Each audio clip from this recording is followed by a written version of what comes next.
এসে তার ঘরের চাউল বার করে, তার বাড়ির গরু নিয়ে, তার বাড়ির আদা রসুন নিয়ে রান্না করে 700 লোকের খাওয়া দাওয়ার আইটেম। আপনাদের বীরভূমে অবশ্য হয় না, হয় 700 লোকের খাওয়া দাওয়ার আইটেম। আশ্চর্য ব্যাপার। অথচ আপনি বলেন আমি আহলে হাদিস গ্রামের লোক। এটা বলতে একটা বিবেকে বাধা দেয় না আপনার? এদিকে বেরুন। একটা কথা বলি, মুহাম্মদ সাল্লাল্লাহু আলাইহি ওয়াসাল্লাম তিনি বলেছেন, যার বাড়িতে মারা যাবে তার বাড়িতে 3 দিন শোক পালন করবে। কতদিন? 3 দিন। এই 3 দিন বরং তাদের বাড়িতে কোনো চুলা জ্বলবে না। তাহলে খেতে দেবে কে? না, তুমি যদি মৌলানা ভাই মারা গেছেন, উনি একদিন খেতে দিবেন ওনার ভাইয়ের স্ত্রী ছেলে মেয়েদের, ওনার চাচাতো ভাই আর একদিন খেতে দিবেন ওনার স্ত্রী ছেলে মেয়েদের, আর পাশের বাড়ির আর একটা চাচাতো ভাই ও একদিন খেতে দিবে। 3 দিন হয়ে গেল শোক পালন। তারপরের দিন তারা রান্না বান্না করবে, নিজের গতিতে নিজে চলবে, কোনো সমস্যা নেই। কি বললাম বুঝলেন?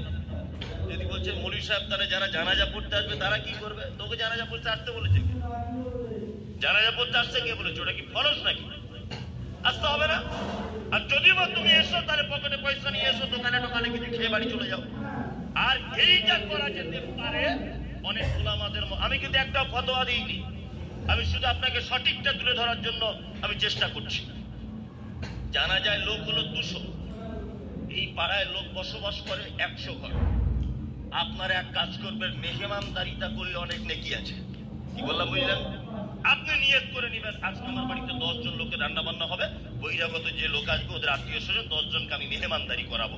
আপনি আপনার বাড়িতে মেহমানদারি করেন, আরো 5 জনকে আরেকজন করান, আরো একজনকে সে 20 জনকে করান। এইভাবে যে কটা লোক হওয়ার মতো খাওয়ার মতো তারা আপনার এর ওর বাড়িতে খেয়ে নিক, এটা কোনো সমস্যা নেই। কিন্তু সব জায়গাতে দেখতে পাচ্ছি বিশাল একেবারে গ্রামের লোক এক জায়গায় হয়ে রান্না বান্না করে, আত্মীয় স্বজনও খায়, ও নিজেও খায়, আবার বড় গামলায় করে বাড়িতেও আনে। আর লজ্জা শরমও তো আছে একটা। গ্রামের লোক নিজেও খায়, আবার গামলায় করে বাড়িতেও আনে আত্মীয় স্বজন। ও মনে করেছে যেন কারোর বেটার বিয়ে লেগেছে। শুনুন একটা কথা বলি, প্রতিটা কাজ করে রাখে অবশ্যই এই কাজ মুহাম্মদ সাল্লাল্লাহু আলাইহি ওয়াসাল্লামের পক্ষ থেকে রায় আছে কিনা এটা যদি আপনার জানতে অসুবিধা হয়, আলেম ওলামাদের শরণাপন্ন হন। নিজের জানা থাকলে আলহামদুলিল্লাহ, না জানা থাকলে মাঠ পৌঁছায় যান, না জানা থাকলে গ্রামের মাদ্রাসায় যান, না জানা থাকলে মহিষাদড়িতে যান, না জানা থাকলে এলাকার বড় আলেমের কাছে যান। তবে আপনি হাদিস কোরআনে নেই এরকম কোন কাজ করলে আপনার থাকার জায়গা জাহান্নাম। আল্লাহ বলছেন, আল্লাহ বলছেন আমল করার পরেও থাকার জায়গা জাহান্নাম। কি বলছি বুঝতে পারছেন? আসলে কোন জায়গায় কোনটা করতে হয় এটা আগে বুঝতে হবে। কি বললাম বুঝলেন? স্থান বুঝতে হয়। আচ্ছা বলুন তো, ফেরাউন লোকটা ভালো না খারাপ? আপনারা কি কথা বুঝতে পারছেন আমার? বলুন, খারাপ না ভালো? খারাপ। ওর নাম শুনলেই গা ঘিন ঘিন ঘিন ঘিন করে, এত বদমাইশ, তাই না? আচ্ছা, কোরআনের প্রত্যেক অক্ষর পড়লে কটা করে নেকি হয়? 10টা। 10টা। আচ্ছা বলুন তো, কোরআনে ফেরাউনের নামটা আছে না নেই? তো ওর নামটা বললেও কি প্রতি অক্ষরে 10টা করে নাকি? হ্যাঁ, তাই না? আবুল আহাব লোকটা ইমানদার ছিল না বেঈমান ছিল? বদমাশ ছিল, তাই না? ওর নাম শুনলেই তো গা ঘিন ঘিন করে, করে না? কোরআনে তো আল্লাহ ওর নামে সূরা পর্যন্ত অবতীর্ণ করেছে এবং আমরা সেটা তেলাওয়াত করি। কি? তাব্বাত ইয়াদা আবি লাহাবিউ ওয়া তাব্বা। করি কি করি না? করি। তাব্বাত ইয়াদা আবি লাহাবিউ ওয়া তাব্বা। আমরা কোরআন তেলাওয়াত করি কি করি না? তাহলে ওর নাম করলে প্রত্যেক অক্ষরে 10টা করে নাকি হবে কি হবে না? হবে। তার মানে বোঝা যাচ্ছে স্থান পরিবর্তনের কারণে কারো সম্মান বাড়ছে, কারো সম্মান। জিলাপি, জিলাপি খাওয়া জায়েজ না না জায়েজ? জায়েজ, ময়দা দিয়ে তৈরি, জায়েজ না? জায়েজ। এখন এই জিলাপি কেউ কিনে পাথর চাপড়িতে মানত করেছে, বলুন এটা খাওয়া জায়েজ না না জায়েজ? হারাম, হারাম এটা। জিলাপি হারাম হতে যাবে কেন? ও তো ময়দা দিয়ে তৈরি। হ্যাঁ, স্থান পরিবর্তনের কারণে জিলাপি হারাম। কি বলছি বুঝতে পারছেন? কিছু জিনিস আছে সব জায়গাতে চলে কি না। আমি একটা মাটি দিতে গেলাম, একজনে বলছে মিনা খালাকনাকুম ওয়া ফিহা নুঈদুকুম ওয়া মিনহা নুখরিজুকুম তারাতান উখরা, এই বলে মাটি দেন। আমি তো সেখানে দাঁড়িয়ে আছি, আমি তো কম বেশি হাদিস কোরআন পড়াশোনা করি। আমি তখন ওকে বললাম, না সবাই বিসমিল্লাহ বলে মাটি দেন, সবাই বিসমিল্লাহ বলে দেন। তখন ও আমার দিকে এসে বলছে, তুমি কোন মাদ্রাসায় পড়ো হে? আমি বলছি, চাচা আপনি কি করেন? বলছে আমি পটল চাষি, চাষবাস করেন। মাদ্রাসায় পড়েছেন? বলছে না পড়ি না। বলছি তাহলে তুমি আগে বলো মিনহা খালাকনাকুম, দিয়ে মাটি দিতে হবে, তুমি কোথা থেকে জানলে? আমি তো মাদ্রাসায় পড়েছি, আমি মাঠ পয়সায় পড়েছি। আপনি আপনাদের বড়শিয়া মাদ্রাসায় পড়েছি, আপনার পিচকুড়ি মাদ্রাসায় পড়েছি, আমি এলেম বাজার মাদ্রাসায় পড়েছি, আমি তো আপনাদের এলাকার ছাত্র। তাই আমি মাদ্রাসায় পড়েছি, তুমি তো পটলের জমিতে চাষ করো, তুমি আগে বলো এটা কোথায় পেলে? এই দেখো, তখন আমাকে উনি বলছেন, কেন এটা কোরআনের আয়াত, বললে অসুবিধা কি? তোমাদের যত উল্টো পাল্টা ফতোয়া, বললে অসুবিধা কি? কোরআনের আয়াত বলেই বলতে হবে? বলছে বললে তো ক্ষতি নাই, কোরআনের আয়াত বললে অসুবিধা কোথায়? নামাজ পড়ো চাচা? বলছে নামাজ পড়ো। আচ্ছা বলো তো রুকুতে গিয়ে কি বলে?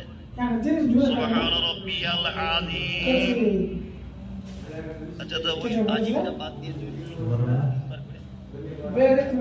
মানে ইন্না আদায় এটা পড়ি তোমার কি তোমার ভাই কোরআনের আয়াত বরঞ্চ সুবহান রাব্বিয়াল আযীমটা কোরআনে অনেক কষ্ট করে বুঝতে হবে, তো বরঞ্চ পুরোটা বারবার পাওয়া যায়। ওইটা তো ওটা তো ওই পদ্ধতি নয়, তাহলে তো বুঝতে আপনার খুব সুবিধা হবে। মানে যেখানে যে নাট লাগানো খাতা দিন মাজিদ পড়লে নাকি হবে, বড় মানুষের মাথার কাছে পড়লে তা হবে বিদআত। আর মুহাম্মদ সাল্লাল্লাহু আলাইহি ওয়াসাল্লাম বলেছেন কুল্লু বিদআতিন দালালা প্রতিটা হাদিস ইবাদতের নাম করে কাজ করার নাম বিদআত। কোরআন পড়ুন আপনার বাড়িতে, অসুবিধা নেই। সারা বছর শাবানের রাত্রিতে কোরআন খুলে বসে আছে, সারা বছর খোঁজ খবর নাই, ওর বাপ মরে গেছে, মাথার কাছে তেলাওয়াত করছে। অত সহজ সব জায়গাতে সবটা চলবে কি না? যে কথা আপনাকে বলতে আমার মূল উদ্দেশ্য সেটা হচ্ছে এই প্রতিটা আমলের ক্ষেত্রে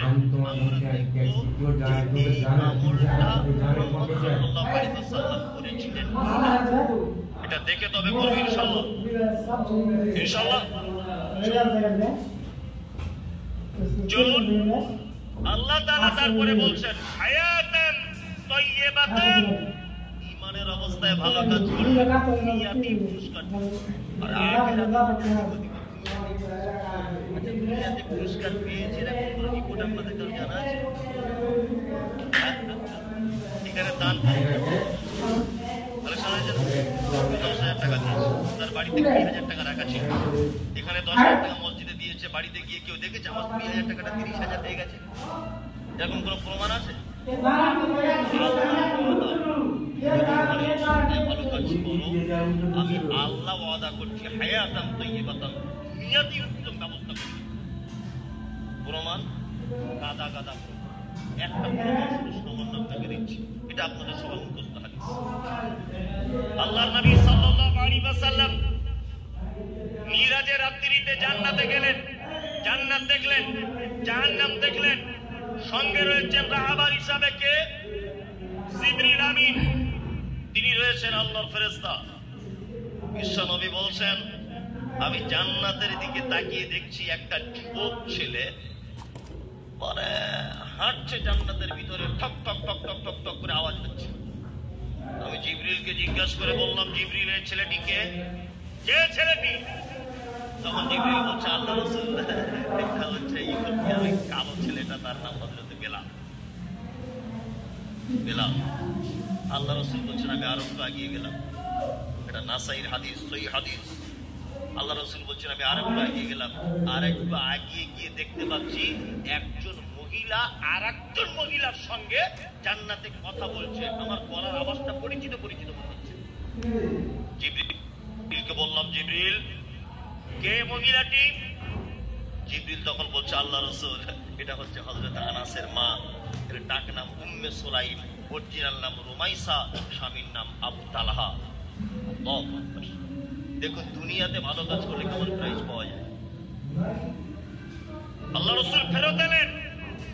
ফজরের সালাতের পর বসে আছেন। হযরত বেলাল কালো কুচকুচে দেখছে। দক্ষিণ আফ্রিকার ইথিওপিয়া শহরের মানুষ হযরত বেলাল। আল্লাহ রাসূল বেলালকে ডেকে বলছেন, এই বেলাল শোনো,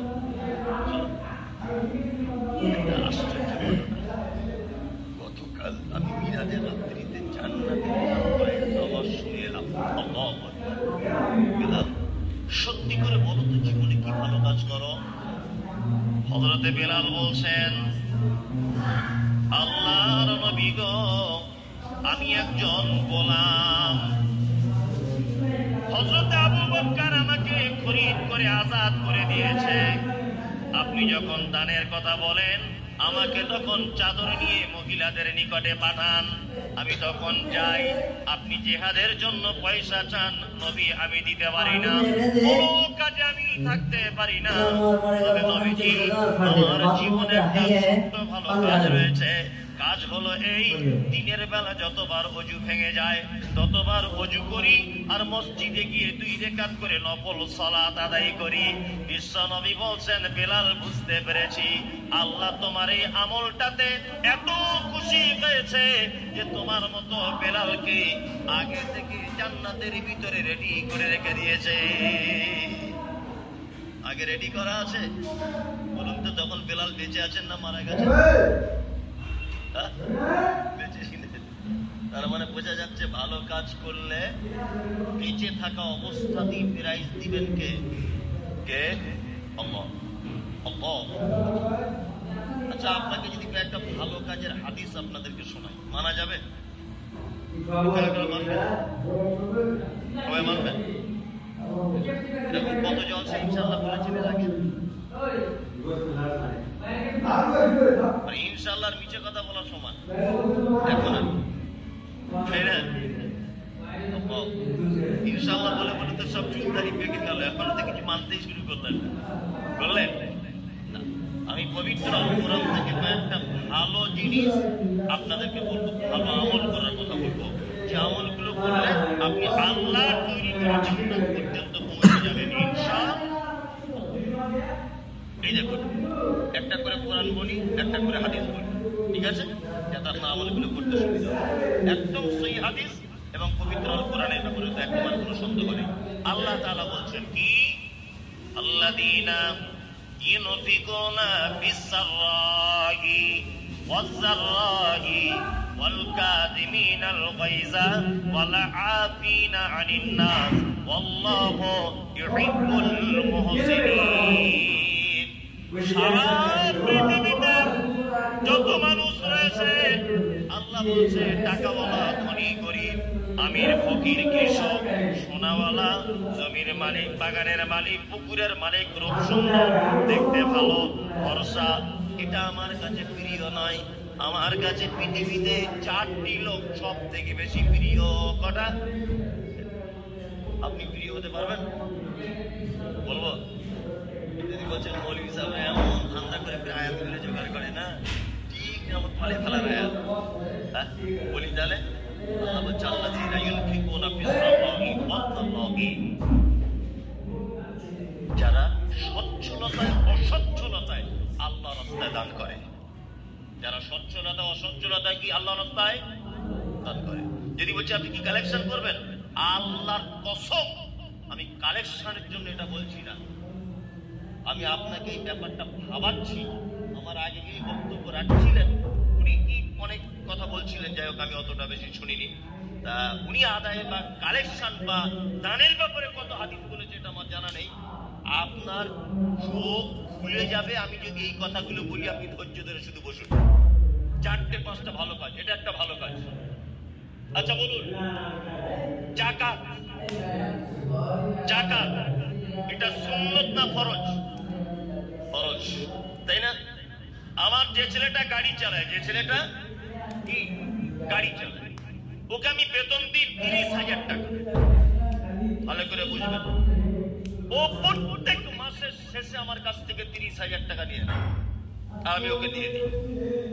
এবার আপনাকে বলি, আমি বোলপুরে কোন একটা দামি দোকানে ঢুকেছি, এগুলো বোঝানোর জন্য, অরিজিনাল নয় কিন্তু। তাহলে ভাববে ওরই বাবা ড্রাইভারের যদি 30,000 দেয় তাহলে ওর কত টাকা আছে। অরিজিনাল নয়, এগুলো বোঝানোর জন্য। বোলপুরে একটা দোকানে ঢুকেছি আমি একটা জ্যাকেট কিনতে। একটা জ্যাকেট পছন্দ হলো 2000 টাকার। আমি একটা কিনলাম, ওকে একটা কিনে দিলাম। আচ্ছা বলুন তো, ও আমার কাছে 30,000 টাকা বেতন পেয়ে যে আনন্দ পাবে, তার থেকে জ্যাকেটটা পেয়ে বেশি আনন্দ পাবে না পাবে না? বেশি পাবে। কারণ মানুষ সবসময় ভাও জিনিস, এক্সট্রা জিনিস পেলে কি বেশি বেশি। কোটিপতি লোক ফিরে জাল টানছিল, জাল ফেলছে, মাছ ধরছে, রাস্তা ধারে দাঁড়িয়েছিল, ওকে একটা এই সাইজের পোনা মাছ দিয়েছে। দেখবেন ওর 4 কোটি টাকা ব্যাংকে থেকে যত না আনন্দ পায়, একটা পোনা মাছ ফ্রিতে পেলে তার থেকে বেশি আনন্দ পায়।